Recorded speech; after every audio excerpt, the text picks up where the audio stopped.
Assalamualaikum warahmatullahi wabarakatuh. Assalamualaikum warahmatullahi wabarakatuh. Siang hari ini santri TBI Channel silaturahim kepada alumni Pondok Pesantren tahun 90 sampai 94. Beliau adalah Kang Widodo.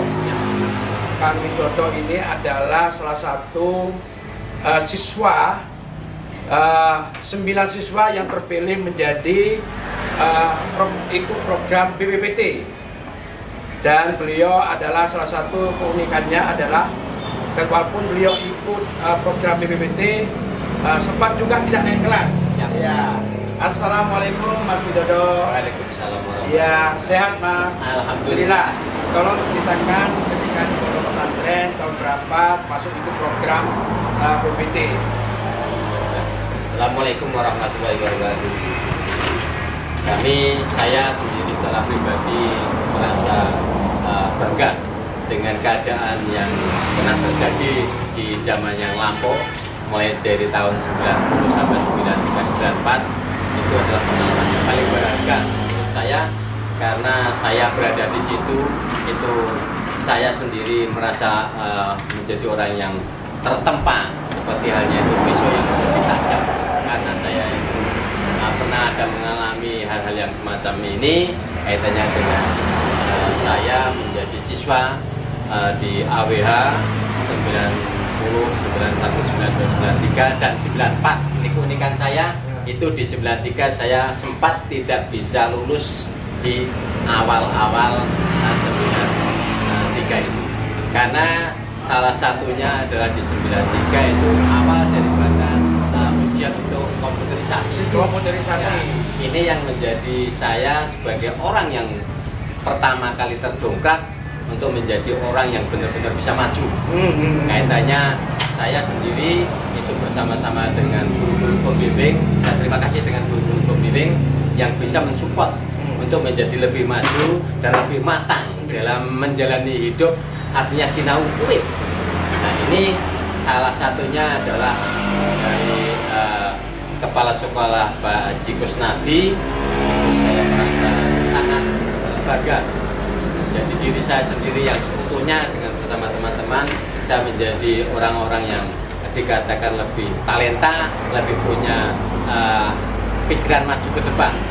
Bagaimana saya keluar dari pembimbingan, karena saya termasuk orang-orang yang 9 anak, 9 siswa yang menjadi korban daripada komputerisasi. Komputerisasi. 9 anak semuanya tidak naik kelas dengan program program itu. Ini saya sendiri di sini berkaca dari situ, harus kita untuk alumni yang selanjutnya yang di bawah saya ataupun di atas saya, ayo kita menggalang bersama-sama untuk maju, bersatu padu, berjalan untuk menjalani hidup agar lebih maju, dan kita sebagai alumni tidak lepas dari persatuan dan kesatuan untuk membina dari ras manapun, dari golongan manapun, itu untuk memberikan input kepada Hadratus Syekh hari. Sempat ketemu Habibie, ya itu kan programnya Alhamdulillah. Itu program BPT, programnya Habibie, tapi di situ kita terganjal karena apa? Karena kita penyaringan ternyata sampai akhirnya itu tidak ada yang namanya berkelanjutan. Berkelanjutan. Artinya kita sempat ikut ke situ, ternyata saya sendiri dari 9 siswa itu yang tidak bisa lulus sekolah, dan ini menjadi tolak ukur kita bahwa kelulusan itu tidak terjadi ukuran yang hakiki. Kelulusan tidak menjadi tolak ukur untuk bisa lebih maju untuk mengisi masa depan sebagai alumni. Ya, tidak lulus untuk di eranya masanya karena komputerisasi. Tapi adalah keunikan juga satu-satunya yang dapat berkah Hadratus Syekh PNS pertama 94 ya.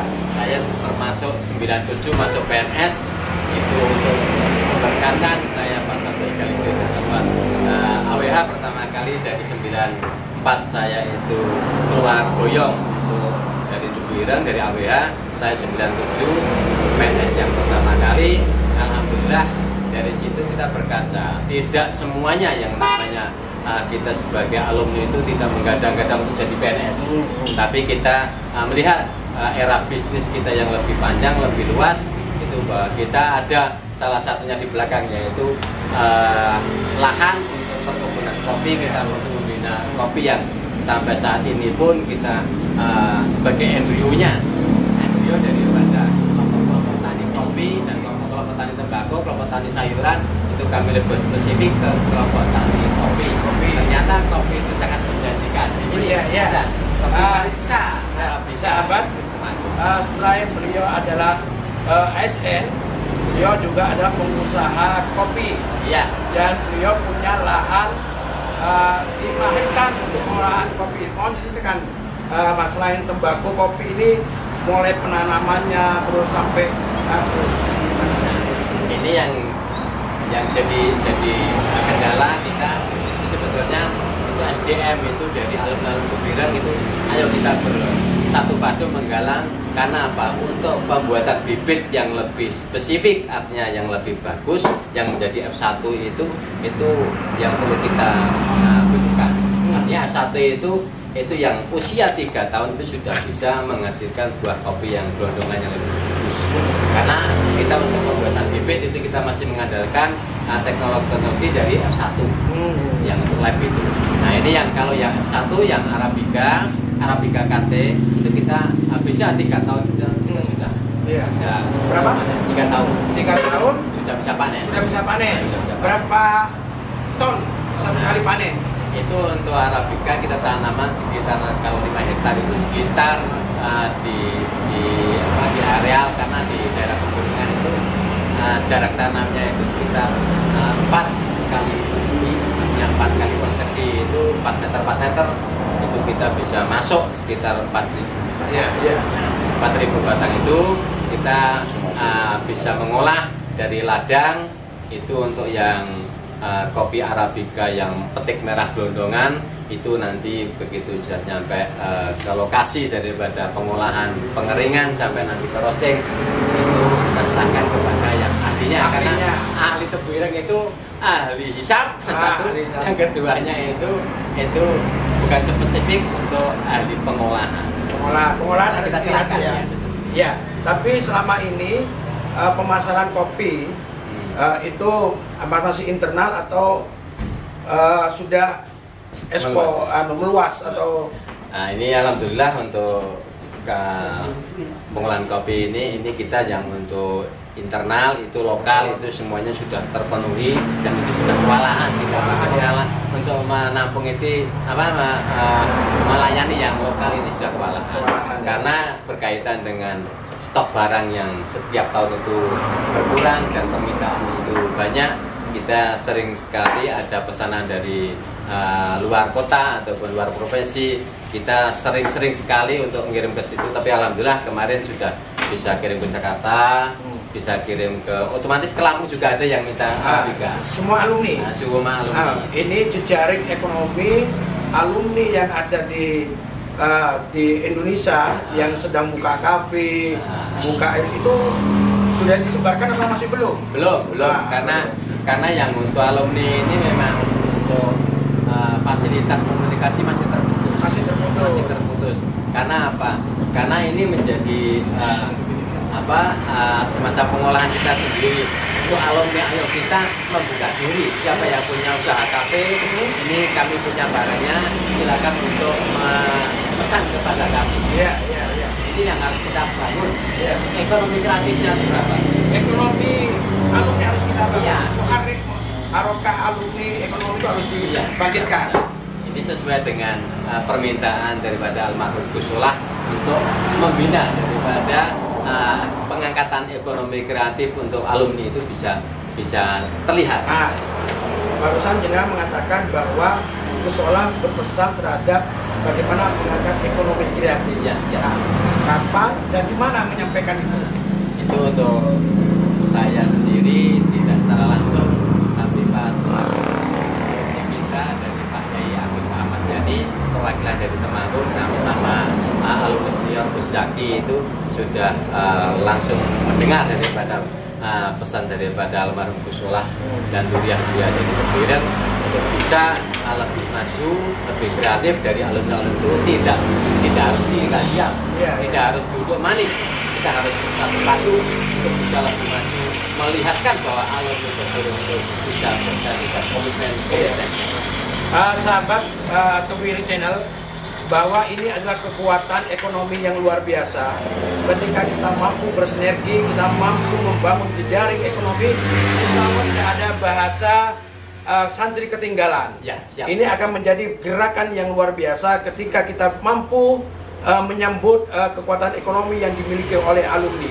Dan hari ini ada produk kopi yang itu bisa dibangun jejaring ekonomi. Silakan alumni yang punya kafe nanti bisa berhubungan langsung dengan Kang Wayu Widodo, alumni Temenggung yang ada di Temenggung, dan ini akan menjadi kekuatan yang luar biasa.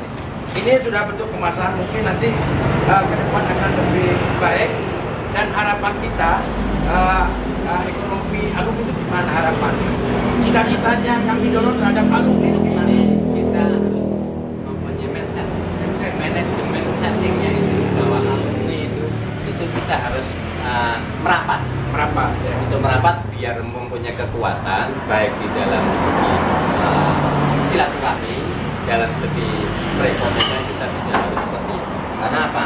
Karena saya sendiri punya pemikiran bahwa alumni itu tidak harus berada di belakang, artinya kita harus berada di depan. Sudah waktunya kita bangkit yang muda-muda, baik untuk secara sinergi keagamaan dan secara sinergi perekonomian harus kita perhatikan. Nah, di samping itu, ayo kita bersama-sama untuk menjadikan ekonomi kreatif ini bersinergi dengan zaman, bersinergi dengan yang lainnya, semuanya bareng-bareng untuk maju, mengkerucut untuk menjadikan alumni itu lebih maju. Ya, terima kasih sahabat. Ini adalah makna dari bagaimana kita bersilaturahim. Dan Kang Widodo ini adalah salah satu santri pilihan ketika di PPT, walaupun sempat tidak lulus. Yang kedua adalah selain ASN, dia adalah pengusaha kopi dan tembakau.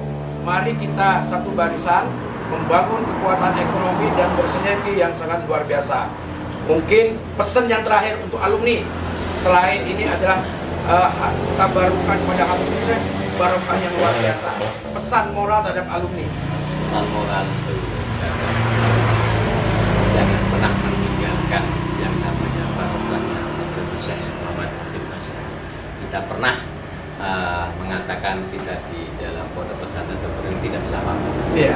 Nah, itu karena kita jangan sepelekan apa yang namanya berkah Muhammad Hasyim Asy'ari itu Hadratus Syekh itu memang luar biasa, dan kita harus tawaduk dan kita bisa baca apa namanya